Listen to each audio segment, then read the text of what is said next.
നമ്മൾ one India one pension 60 കഴിഞ്ഞ് എല്ലാവർക്കും 10,000 രൂപ പെൻഷൻ നൽകണമെന്നും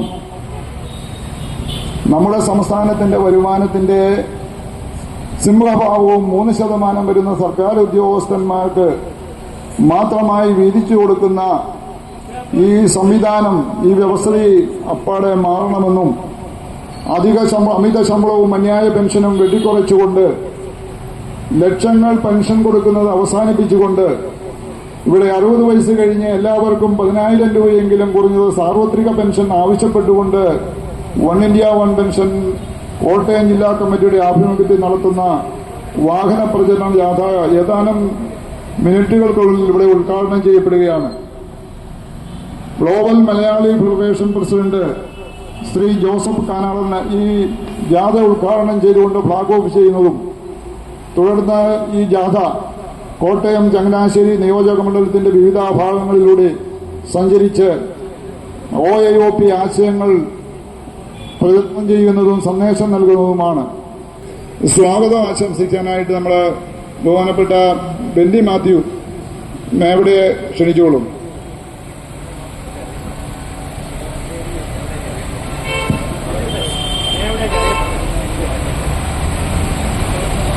ഏറ്റവും സ്നേഹം നിറഞ്ഞ വൺ ഇന്ത്യ വൺ പെൻഷൻ പ്രവർത്തകരെ, അതുപോലെ ഈ കഞ്ഞിക്കുഴി എന്ന ഈ കൊച്ചു പട്ടണത്തിൽ വൺ ഇന്ത്യ വൺ പെൻഷനെ സഹർഷം സ്വാഗതം ചെയ്യുവാനായിട്ട്, ഈ ആശയങ്ങൾ ഏറ്റുവാങ്ങാനായിട്ട് ഇവിടെ എത്തിച്ചേർന്നിരിക്കുന്ന എന്റെ പ്രിയപ്പെട്ട സഹോദരി സഹോദരന്മാരെ, അതുപോലെ ഈ one India one pension Kottayam ജില്ലയുടെ പകരക്കാരനില്ലാത്ത അമരക്കാരൻ അഡ്വക്കേറ്റ് ജോസുകുട്ടി മാത്യു, അതുപോലെ തന്നെ ഈ ജാഥ ഉദ്ഘാടനം ചെയ്യുവാനായിട്ട് ഇവിടെ എത്തിച്ചേർന്നിരിക്കുന്ന ഞങ്ങളുടെ പാലാ നിയോജക മണ്ഡലംകാരൻ കൂടിയായ ബഹുമാന്യായ ജോസ് ആന്റണി കാനാട്ട്, അതുപോലെ തന്നെ ഇവിടെ എത്തിച്ചേർന്നിരിക്കുന്ന എല്ലാവർക്കും ഞാൻ ആദ്യമായിട്ട് തന്നെ ഞാൻ എല്ലാവരെയും ഓർത്തുകൊണ്ട് ഈ വൺ ഇന്ത്യ വൺ പെൻഷൻ എന്ന ഈ സംഘടനയുടെ ആശയ പ്രചരണാർത്ഥം ഇവിടെ സംഘടിപ്പിച്ചിരിക്കുന്ന ഈ വാഹന പ്രചരണ ജാഥ ഇന്ന് കോട്ടയം നിയോജക മണ്ഡലം, അതുപോലെ തന്നെ ചങ്ങനാശ്ശേരി നിയോജക മണ്ഡലം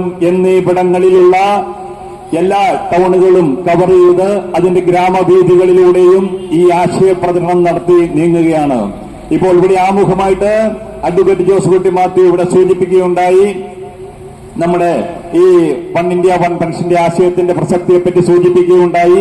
അതിനെപ്പറ്റിയൊക്കെ വളരെ വിശദമായിട്ട് നമ്മുടെ ബഹുമാന്യനായ ശ്രീ ജോസ് ആന്റണി കാനാട്ട് ഇവിടെ ഇതിന്റെ ഉദ്ഘാടനം അല്ലെങ്കിൽ ഇതിന്റെ ഫ്ളാഗ് ഓഫിനോടനുബന്ധിച്ച് നടത്തുന്ന പ്രസംഗത്തിൽ സൂചിപ്പിക്കുന്നതാണ്. അപ്പോൾ എന്നിൽ നിക്ഷിപ്തമായിരിക്കുന്ന കടമയിലേക്ക് ഞാൻ കടക്കുകയാണ്. ആദ്യമായിട്ട് തന്നെ നമ്മുടെ ജില്ലാ പ്രസിഡന്റ് അതുപോലെ തന്നെ ഈ ജാഥ ക്യാപ്റ്റനുമായ അഡ്വക്കേറ്റ് ജോസുകുട്ടി മാത്യുവിനെ ഏറെ സ്നേഹപൂർവ്വം ഈ വേദിയിൽ ഞാൻ സ്വാഗതം ആശംസിക്കുന്നു. അതുപോലെ തന്നെ ഇതിന്റെ ജാഥ ഫ്ളാഗ് ഓഫ് ചെയ്യുവാനായിട്ട് ഇവിടെ എത്തിച്ചേർന്നിരിക്കുന്ന നമ്മുടെ പ്രിയങ്കരനായ ജോസ് ആന്റണി കാനാട്ട്, അദ്ദേഹത്തിനെയും ഈ വേദിയിൽ ഞാൻ ഹൃദ്യമായ സ്വാഗതം ആശംസിക്കുന്നു. അതുപോലെ ഇവിടെ എത്തിച്ചേർന്നിരിക്കുന്ന എല്ലാവരെയും ഹൃദയത്തിന്റെ ഭാഷയിൽ ഞാൻ സ്വാഗതം ആശംസിച്ചുകൊണ്ട് നിർത്തുന്നു. നന്ദി, നമസ്കാരം.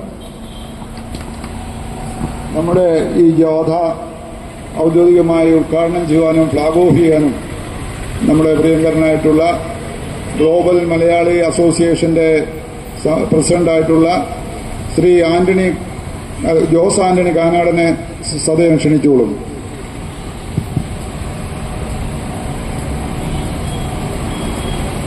വൺ ഇന്ത്യ വൺ പെൻഷന്റെ ആദരണീയരായ നേതാക്കളെ, സ്നേഹം നിറഞ്ഞ പ്രവർത്തകരെ, one India one pension Kottayam ജില്ലയുടെ ആഭിമുഖ്യത്തിൽ കോട്ടയം ചങ്ങനാശ്ശേരി നിയോജക മണ്ഡലങ്ങളെ ബന്ധിപ്പിച്ചുകൊണ്ട് നടത്തുന്ന ഈ വാഹന പ്രചരണ ജാഥ ഇവിടെ ഫ്ളാഗ് ഓഫ് ചെയ്യപ്പെടുകയാണ്. നിങ്ങൾക്ക് ഓരോരുത്തർക്കും അറിയാവുന്നതുപോലെ വൺ ഇന്ത്യ വൺ പെൻഷൻ എന്ന സംഘടന മുന്നോട്ട് വെക്കുന്ന ആശയം 60 കഴിഞ്ഞ എല്ലാവർക്കും തുല്യനീതി എന്ന് ഉദ്ദേശിക്കുമ്പോൾ എല്ലാവർക്കും ജീവിക്കുവാൻ അത്യാവശ്യം വേണ്ടുന്ന ഒരു പെൻഷൻ സമ്പ്രദായം കേരളത്തിലും ഇന്ത്യയിലും നടപ്പാക്കണം എന്നുള്ള ആശയമാണ് വൺ ഇന്ത്യ വൺ പെൻഷൻ മുന്നോട്ട് വയ്ക്കുന്നത്. 3% വരുന്ന സർക്കാർ ഉദ്യോഗസ്ഥർക്ക് നമ്മുടെ നികുതിയിൽ നിന്ന് എടുക്കുന്ന പണത്തിന്റെ 80% അവരുടെ ശമ്പളവും അവരുടെ പെൻഷനുമായിട്ട് മാറ്റിവെക്കപ്പെടുമ്പോൾ 97% വരുന്ന സാധാരണക്കാരായ പാവങ്ങളായ പട്ടിണി പാവങ്ങളായ ജനങ്ങൾക്ക് യാതൊന്നും ലഭിക്കുന്നില്ല എന്നുള്ളതാണ് വാസ്തവം. നമുക്കറിയാം, സർക്കാർ ഉദ്യോഗസ്ഥരുടെ ശമ്പളത്തെക്കുറിച്ചോ പെൻഷനെക്കുറിച്ചോ അതിനെതിരെയോ അല്ല നമ്മൾ സംസാരിക്കുന്നത്. ഒരു സർക്കാരിനും, ഒരു LDF ആയാലും UDF ആയാലും NDA ആയാലും ഒരു സർക്കാരിനും എതിരെയല്ല ഈ സമരം. ഞങ്ങളെ കോളേജിലൊക്കെ പഠിച്ചിരുന്ന കാലത്ത് ഞാൻ കേട്ടിട്ടുണ്ട്, മണിമാളികയിൽ വസിക്കുവാനല്ല, AC കാറിൽ ചുറ്റാനല്ല, ജീവിക്കാനാണ് ഈ സമരം. അതേ സുഹൃത്തുക്കളെ, ജീവിക്കാൻ വേണ്ടിയുള്ള ഒരു സമരമാണ് ഇവിടെ നമ്മൾ ആരംഭിച്ചിരിക്കുന്നത്. 60 കഴിഞ്ഞ സാധാരണക്കാരായ കർഷകരായ സർക്കാർ ഉദ്യോഗസ്ഥരല്ലാത്ത ജനങ്ങൾക്കും ഇവിടെ ജീവിക്കണം. പ്രവാസികളെ പ്രതിനിധീകരിച്ച് ഞാനിവിടെ സംസാരിക്കുമ്പോൾ നമുക്കറിയാം, കേരളത്തിന്റെ ഇന്ത്യയുടെ സാമ്പത്തിക ശേഷിയുടെ 40% പ്രവാസി മലയാളികളുടെ സംഭാവനയാണ്. അവർക്ക് നോർക്കായിൽ രജിസ്റ്റർ ചെയ്തിട്ടുള്ള പ്രവാസികൾക്ക് 3000 രൂപ പെൻഷൻ കൊടുക്കുന്നുണ്ട്. അത് എത്ര പേരുണ്ട്? ഈ 3000 രൂപയ്ക്ക് ഒരു പ്രവാസി, ഒരു കുടുംബത്തിന് എങ്ങനെ ജീവിക്കുവാൻ സാധിക്കും? നമ്മൾ ഒത്തിരി ഒന്നും ആവശ്യപ്പെടുന്നില്ല. വിദേശ രാജ്യങ്ങളിലൊക്കെ കൊടുക്കുന്നത് പോലെ വളരെയധികം എല്ലാവർക്കും തുല്യ പോലെയൊന്നും കേരളത്തിലോ ഇന്ത്യയിലോ നടപ്പാക്കാൻ ഉടനെ സാധിക്കുമെന്ന് പ്രതീക്ഷിക്കുന്നില്ല. അതിനുള്ള സാമ്പത്തിക ശേഷിയോ സാമ്പത്തിക ഭദ്രതയോ ഇന്ത്യ ഗവൺമെന്റിനോ കേരള ഗവൺമെന്റിനോ ഇല്ല. നമ്മൾ ആവശ്യപ്പെടുന്നത് മിനിമം 10,000 രൂപ.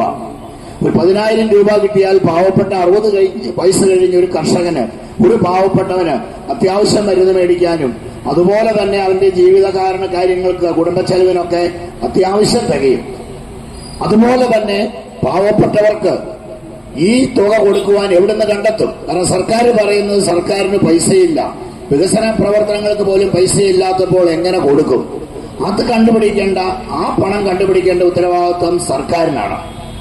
അതെങ്ങനെ കണ്ടുപിടിക്കാമെന്നുള്ളത് സർക്കാരിന് കണ്ടുപിടിക്കാൻ സാധിക്കുന്നില്ലെങ്കിൽ വൺ ഇന്ത്യ വൺ പെൻഷൻ അതിനുള്ള നിർദ്ദേശവും പരിഹാരമാർഗവും ഉപദേശിക്കുവാൻ തയ്യാറാണ്. കാരണം സർക്കാർ ഉദ്യോഗസ്ഥന്മാരെ ഒന്നിച്ചിരുത്തി ഈ പാവപ്പെട്ടവർക്ക് 10,000 രൂപ പെൻഷൻ കൊടുക്കാൻ എന്ത് ചെയ്യണമെന്ന് ചോദിച്ചാൽ അവരാരും അതിനൊരു മറുപടി കണ്ടില്ല, ഒരു ആൻസർ കണ്ടെത്തില്ല. കാരണം അവരുടെ പണത്തിൽ നിന്ന് വെട്ടിച്ചു മാത്രമേ ഇതിനുള്ള പണം കണ്ടെത്തുവാൻ സാധിക്കുകയുള്ളൂ. അവരവർക്ക്, സർക്കാർ ഉദ്യോഗസ്ഥർക്ക് കിട്ടുന്ന പണം, അതിൽ നിന്നൊരു കുറവ് വരുവാനായിട്ട് അവർ ഒരിക്കലും അനുവദിക്കുകയില്ല. അതിനുവേണ്ടി ഒരു നിയമനിർമ്മാണത്തിലേക്ക് അവർ പോകില്ല. അതിന് ഇച്ഛാശക്തിയുള്ള ഗവൺമെന്റ്, ഇച്ഛാശക്തിയുള്ള രാഷ്ട്രീയ നേതാക്കന്മാര്, ഇച്ഛാശക്തിയുള്ള ഭരണാധികാരികൾ കേരളത്തിലുണ്ടാകണം, ഇന്ത്യയിലുണ്ടാകണം. കാരണം ഈ പറയുന്ന 10,000 രൂപ വെച്ച് ഓരോ വ്യക്തികൾക്കും കൊടുക്കുന്നതിന് ഒരു ബുദ്ധിമുട്ടും കേരളത്തിലില്ല. കാരണം നമുക്കറിയാം, കോടാനുകോടി രൂപയാണ് ഓരോ 5 വർഷം കൂടുമ്പോഴും എങ്ങനെ സർക്കാർ ഉദ്യോഗസ്ഥന്മാരുടെ, MLA-മാരുടെ, MP-മാരുടെ വേതനം അല്ലെങ്കിൽ അവരുടെ ശമ്പളം വർദ്ധിപ്പിക്കാം എന്നുള്ളതിനെ കുറിച്ചുള്ള ആലോചനയല്ലാതെ ഈ 97% വരുന്ന പാവപ്പെട്ടവർക്ക് നീതി കൊടുക്കുവാൻ, അല്ലെങ്കിൽ അവർക്ക് നീതി കൊടുക്കുവാൻ, അവർക്ക് ഒരു 10,000 രൂപയെങ്കിലും പെൻഷൻ കൊടുക്കുവാൻ എങ്ങനെ സാധിക്കും എന്ന് ചിന്തിക്കുന്ന ഒരു ഗവൺമെന്റ് കേരളത്തിൽ വന്നാലേ, ഇന്ത്യയിൽ വന്നാലേ നമ്മളുടെ ഈ ആവശ്യങ്ങള്, പാവപ്പെട്ടവന്റെ ആവശ്യങ്ങള് അംഗീകരിക്കപ്പെടുകയുള്ളൂ. നമുക്കറിയാം, ഈ 3% വരുന്ന സർക്കാർ ഉദ്യോഗസ്ഥരെ എന്തിനീ ഗവൺമെന്റ് പേടിക്കണം? അവരെ തൊടാനായിട്ട് എന്തിനു പേടിക്കണം? 40% അഭ്യസ്തരായ തൊഴിൽ രഹിതരായ യുവാക്കൾ ഇവിടെ ഉള്ളപ്പോൾ ഇവരെ പേടിച്ചാലേ ഇവർ സമരം നടത്തുമോ എന്ന് പേടിച്ച് ഒരിക്കലും ഈ ഒരു ആശയം നടപ്പിൽ വരുത്തുന്നതിൽ നിന്ന് പിന്നോട്ട് പോകേണ്ട കാര്യം ഗവൺമെന്റിനില്ല. കാരണം ഇവര് സമരം നടത്തിയാൽ അതിനെതിരെ നടപടിയെടുക്കാൻ ഇച്ഛാശക്തിയുള്ള ഒരു ഗവൺമെന്റ് ഉണ്ടായിരിക്കണം. അതാരായാലും, ഏത് ഗവൺമെന്റ് ഭരണത്തിൽ വന്നാലും പാവപ്പെട്ടവർക്ക്, നിങ്ങൾ ചിന്തിക്കണം, 60 വയസ്സിന് ശേഷമുള്ളവർക്ക് വേണ്ടിയല്ല ഈ സമരം, അവർക്ക് വേണ്ടി മാത്രമല്ല. ഇന്ന് 50 വയസ്സുള്ളവൻ 10 വയസ്സ് കഴിയും, 10 വർഷം കഴിയുമ്പോൾ അവനും 60 വയസ്സാവും. ഇന്നത്തെ ഈ സമരത്തിൽ നിങ്ങളും അണിചേർന്ന് കഴിയുമ്പോൾ അതിന്റെ ഗുണം കിട്ടുന്നത് ഇന്ന് 30, 40, 50 വയസ്സുള്ളവർക്കാണ് ഭാവിയിൽ ഇതിന്റെ ഗുണം കിട്ടാൻ പോകുന്നത്. ഇന്ന് സമരം നടത്തുന്ന ഈ 60-ന് ശേഷമുള്ള ഞങ്ങളെപ്പോലെയുള്ളവർ മരിച്ച് മണ്ണടിഞ്ഞു കഴിഞ്ഞാലും അതിന്റെ ഗുണം നിങ്ങൾക്കെങ്കിലും കിട്ടും. ഇപ്പൊ നാളെ ഇത് സംഭവിക്കുമെന്ന് ഞങ്ങൾ വിശ്വസിക്കുന്നില്ല. ഈ 10,000 രൂപ പെൻഷൻ സർക്കാർ തരുമ്പോൾ ഞങ്ങളിൽ ആരൊക്കെ ജീവനോടെ ഉണ്ടെന്നറിയാൻ പറ്റില്ല. പക്ഷെ ചെറുപ്പക്കാരായ നിങ്ങളിൽ പലരും ഉണ്ടാവും. ഈ പെൻഷൻ പ്രാബല്യത്തിൽ വന്നു കഴിഞ്ഞാൽ അത് വാങ്ങിക്കുവാനായിട്ട് നിങ്ങൾ ഓരോരുത്തരും ഈ പ്രായം കുറഞ്ഞവരിൽ ഭൂരിഭാഗം ആൾക്കാരും ഉണ്ടാവുമെന്ന കാര്യത്തിൽ സംശയമില്ല.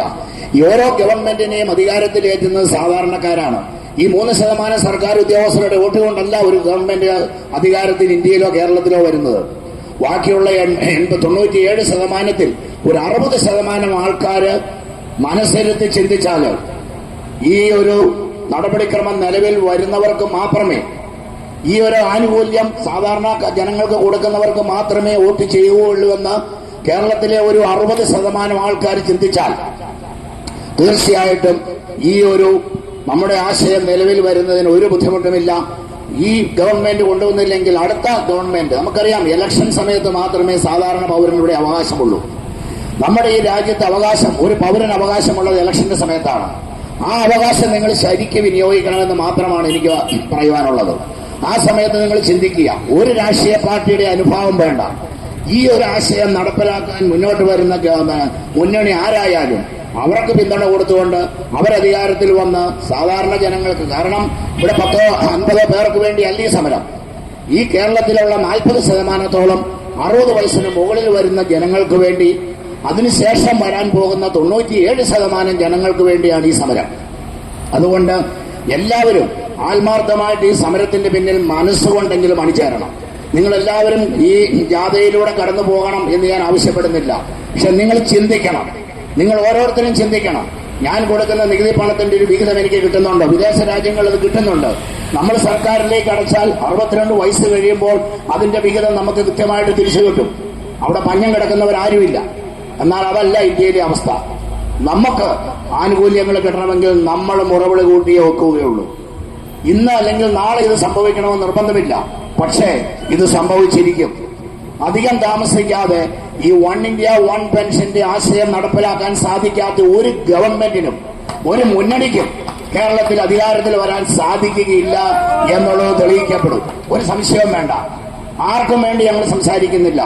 ഞങ്ങൾ വെക്കുന്ന ആശയങ്ങള് ഏറ്റെടുത്ത് അത് നടപ്പിലാക്കാൻ തയ്യാറാകുന്ന ഒരു മുന്നണിക്ക് മാത്രമേ 1 ഇന്ത്യ 1 പെൻഷൻ എന്ന സംഘടനയുടെ പിന്തുണയും അതിനോട് അനുഭാവം പുലർത്തുന്ന ഈ 97% വരുന്ന ജനങ്ങളുടെ പിന്തുണയും ഉണ്ടായിരിക്കൂ എന്നുള്ളത് ഓരോ മുന്നണിയെയും ഭരണാധികാരികളുടെയും കണ്ണു തുറപ്പിക്കേണ്ട കാര്യമാണ്. ഇതൊരു സാധാരണ ഒരു ചെറിയ ഒരു പ്രസ്ഥാനമായി ഒഴിഞ്ഞു പോകുമെന്നാരും വിചാരിക്കേണ്ട. ഇത് ഓരോ ദിവസവും ശക്തി പ്രാപിച്ചുകൊണ്ടിരിക്കുകയാണ്.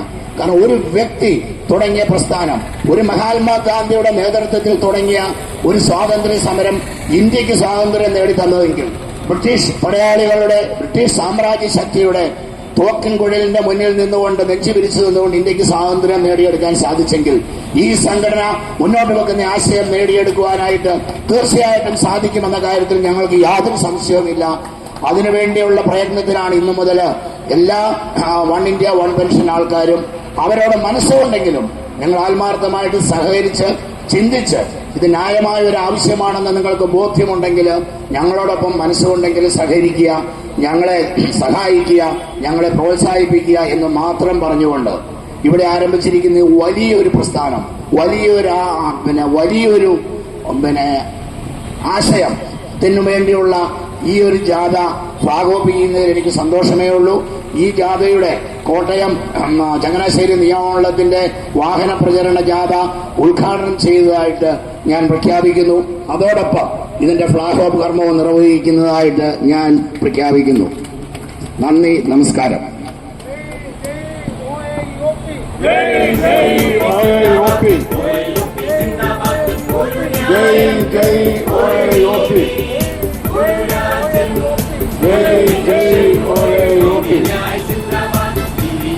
പ്രിയ സുഹൃത്തുക്കളെ, നമ്മൾ അടുത്തതായിട്ട് പൊന്നാടി ജംഗ്ഷനിലേക്കാണ്. ഇവിടുന്ന് നമ്മൾ നേരെ ഇടത്തോട്ട് തിരിഞ്ഞ് അവിടുന്ന് നേരെ വലത്തോട്ട് പോകുന്ന കൊല്ലാട്.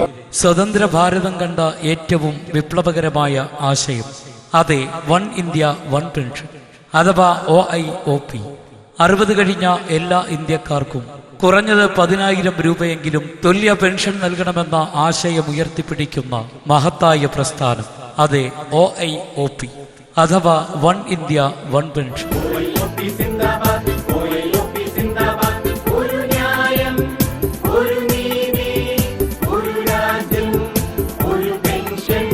പാടത്ത് പണിയെടുക്കുന്ന കർഷകന്റെയും കർഷക തൊഴിലാളിയുടെയും ഫാക്ടറി തൊഴിലാളികളുടെയും നിർമ്മാണ മേഖലയിൽ പണിയെടുക്കുന്നവർ മോട്ടോർ വാഹന തൊഴിലാളികൾ എന്നു വേണ്ട സമൂഹത്തിന്റെ സമസ്ത മേഖലയിലും പണിയെടുക്കുന്നവരുടെ അധ്വാനം സർക്കാർ ഉദ്യോഗസ്ഥന്മാരുടേതിന് തുല്യമാണെന്ന് ഉറക്കെ പ്രഖ്യാപിക്കുന്ന ഒരേ ഒരു പ്രസ്ഥാനം, അതാണ് OIOP അഥവാ വൺ ഇന്ത്യ വൺ പെൻഷൻ. തങ്ങളാണ് രാജ്യത്തെ മുന്നോട്ട് നയിക്കുന്നതെന്നും തങ്ങൾക്ക് മാത്രമാണ് പെൻഷന് അവകാശമെന്നും ചിന്തിക്കുന്ന ഗവൺമെന്റ് ഉദ്യോഗസ്ഥന്മാരോട് ഒരു വാക്ക്: നിങ്ങൾ എഴുതുന്ന പേനയും കടലാസും ഇരിക്കുന്ന കസേരയും കാറ്റുകൊള്ളുന്ന ഫാനും ജോലി ചെയ്യുന്ന കെട്ടിടവും ധരിക്കുന്ന ചെരുപ്പും അണിയുന്ന വസ്ത്രവും ഉപയോഗിക്കുന്ന കാറും അത് ഓടിക്കുന്ന വഴിയും ഇവിടുത്തെ ലക്ഷക്കണക്കിന് വരുന്ന തൊഴിലാളികളുടെ വിയർപ്പിന്റെ ഫലമാണ്. നമുക്ക് രാവിലെ ചായ കുടിക്കണമെങ്കിൽ, പ്രഭാത ഭക്ഷണം കഴിക്കണമെങ്കിൽ, ഉച്ചയ്ക്ക് ചോറുണ്ണണമെങ്കിൽ പാടത്തും പറമ്പത്തും കർഷകനും കർഷക തൊഴിലാളിയും പണിയെടുത്തേ മതിയാവൂ. ഭരണവർഗവും സർക്കാർ ഉദ്യോഗസ്ഥരും മാത്രമായ ഒരു സമൂഹത്തിനോ രാജ്യത്തിനോ നിലനിൽപ്പില്ല എന്ന പച്ച പരമാർത്ഥം മനസ്സിലാക്കുമ്പോൾ നിങ്ങൾക്ക് മാത്രമാണ് പെൻഷന് അർഹതയെന്ന മിഥ്യാബോധം താനേ കെട്ടടങ്ങും. അതിനാൽ നാടിനു വേണ്ടി, രാജ്യത്തിനു വേണ്ടി 60 വയസ്സ് വരെ പണിയെടുത്ത മുഴുവൻ പേർക്കും തുല്യ പെൻഷൻ തന്നേ മതിയാവൂ.